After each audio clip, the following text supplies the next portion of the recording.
성공 확률 단 0.1%, 전 세계 경제학자들이 절대 스스로 배고픔을 해결할 수 없다고 단언했던 나라. 하지만 50년이 지난 지금 이 나라는 전 세계의 배고픔을 구원하는 식량 안보의 방패가 되었습니다. 공깃밥에 숨겨진 인류 농업 역사상 가장 치열했던 분자 생물학적 전쟁의 전말, 지금 시작합니다.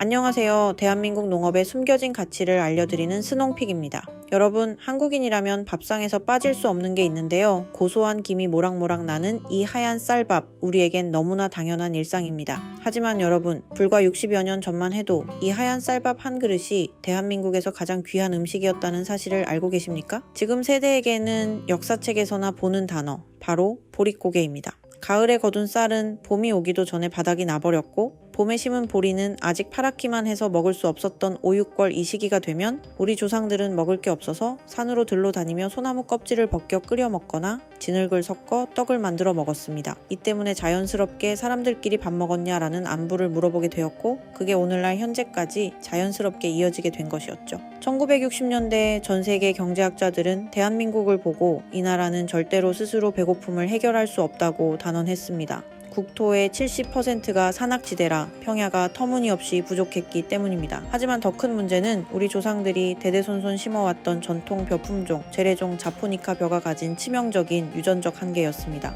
이 재래종 벼들은 키가 너무나도 컸어요. 어른 가슴 높이까지 자라다 보니 가을철 태풍이 조금만 불어도 힘없이 논바닥에 쓰러졌습니다. 논바닥에 쓰러진 벼는 물에 젖어 나달이 다 썩어버렸죠. 더 기가 막힌 건 농민들이 수확량을 늘려보려고 땅에 거름을 많이 주면 이 재래종 벼들은 알곡을 키우는 게 아니라 제 키만 신나게 키우다가 스스로 부러져 죽어버렸습니다. 학술적으로 이를 도복현상이라고 부릅니다. 비료를 주면 줄수록 오히려 농사를 망치는 이 한계 때문에 우리 농민들이 밤낮으로 피땀을 흘려도 수확량은 늘 제자리 걸음이었습니다. 당시 대한민국의 식량 자급률은 겨우 60%, 나라에 돈이 없는데도 매년 수억 달러의 귀한 외화를 써가며 외국에서 쌀을 수입해 와야만 겨우 연명할 수 있는 구조였습니다. 돈이 떨어지면 국민 전체가 굶어 죽어야 하는 상태였던 거죠. 이 비참한 배고픔의 사슬을 끊어내기 위해 대한민국은 절대 불가능해 보였던 확률 0%의 무모한 과학 프로젝트에 착수합니다. 전 세계 육종학계가 유전학적으로 불가능한 미친 짓이라며 비웃었던 이 도전은 우리 과학자들의 손에서 인류농업 역사상 가장 치열한 분자, 생물학적 전쟁으로 이어지게 됩니다. 인류가 재배하는 쌀은 크게 두 가지 갈래의 유전적 줄기가 있습니다. 하나는 우리가 주로 먹는 부드럽고 찰기 있는 둥근 모양의 자포니카이고, 다른 하나는 동남아나 인도에서 먹는 찰기가 없고 길쭉해서 바람에 후룰 날아가는 인디카, 흔히 말하는 안남미입니다. 당시 농촌진흥청의 허문회 박사를 비롯한 우리 연구진은 누구도 생각지 못한 대담한 아이디어를 냅니다. 인디카 품종이 가진 엄청난 수확량과 병충해에 잘 견디는 강인함, 그리고 자포니카 품종이 가진 부드러운 찰기와 맛을 딱 하나로 합쳐버릴 순 없을까? 이건 유전학적으로 사자와 호랑이를 교배시켜 새로운 동물을 만드는 것만큼이나 어려운 일이었습니다. 자포니카와 인디카는 수천 년 동안 서로 다른 환경에서 진화해왔기 때문에 유전적 거리가 너무나도 멀었습니다. 실제로 두 품종을 억지로 교배시켜 나온 1세대 잡종들은 유전적 불임 상태가 되거나 알곡이 전혀 맺히지 않는 잡종 약세 현상을 보였습니다. 씨앗을 심어도 싹이 트지 않는 무정란 같은 상태였던 거죠. 하지만 우리 과학자들은 이 절망적인 실패 앞에서 물러서지 않았습니다. 연구진은 아시아의 자포니카와 인디카 품종에 미국의 장립종 품종까지 한데 모아서 유전자를 뒤섞는 이른바 삼원교배라는 초정밀 유전학 실험을 감행합니다. 낮에는 논에서 허리를 숙여 수천 번 넘게 벽꽃을 핀셋으로 벌려 인공 수분을 시켰고, 밤에는 희미한 불빛 아래서 유전자 지도를 분석했습니다. 실패하고 또 실패하고 썩어버린 씨앗을 버리기를 수만 번, 마침내 굳게 닫혀있던 유전자의 장벽이 깨지며 단 하나의 건강한 씨앗이 기적적으로 탄생합니다.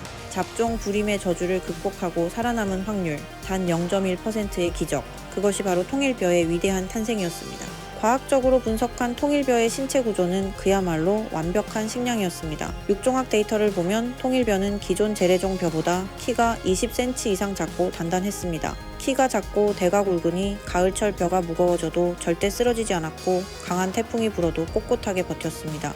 게다가 통일벼의 잎은 옆으로 처지지 않고 하늘을 향해 수직으로 곧게 뻗어 있는 과학적 구조를 가졌습니다. 덕분에 벼들이 빽빽하게 심어져 있어도 모든 잎이 햇빛을 골고루 받아서 광합성 효율이 기존 품종보다 배 이상 폭등했습니다. 가장 핵심적인 과학적 반전은 비료를 흡수하는 능력이었습니다.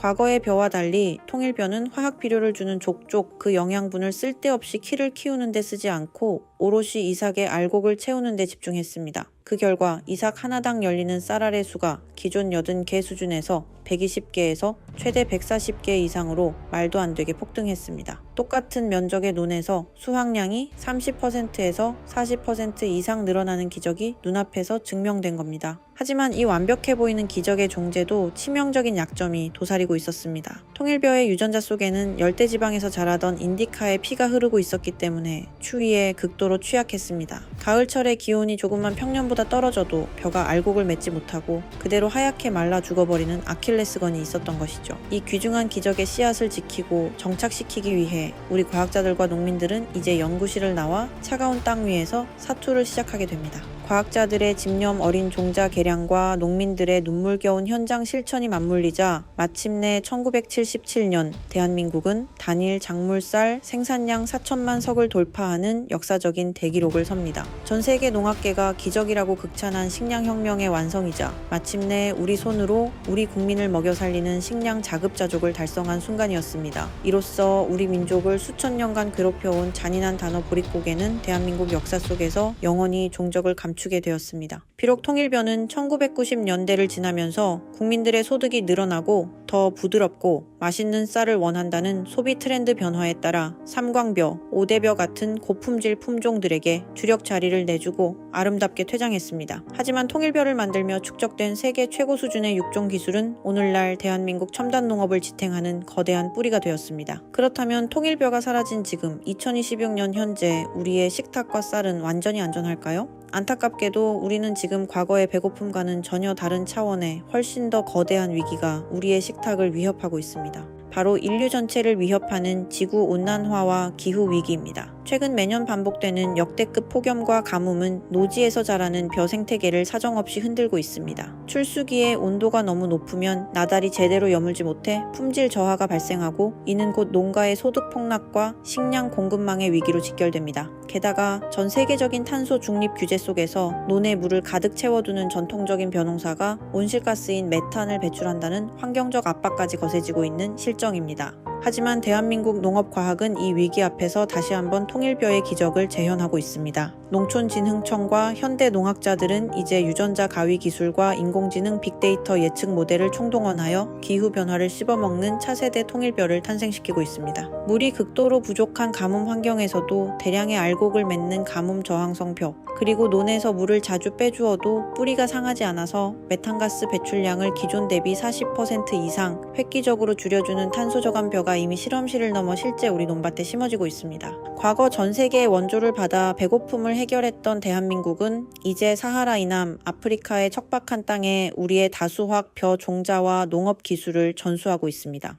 단 0.1%의 유전적 확률을 뚫고 피어난 통일벼는 대한민국의 비극적인 배고픔을 끝내고 가난했던 나라를 세계적인 경제 강국으로 일으켜 세운 든든한 주춧돌이 되었습니다. 오늘 여러분의 식탁 위에 오른 이 따뜻한 쌀밥 한 공기, 이제는 그냥 흔한 탄수화물 덩어리로 보이지 않으시죠? 이 작은 쌀 한 톨 안에는 가장 암울했던 시절, 과학의 힘으로 국가와 국민을 구하고자 했던 위대한 과학자들의 집념과 농민들의 숭고한 땀방울이 고스란히 녹아있는 위대한 유산입니다.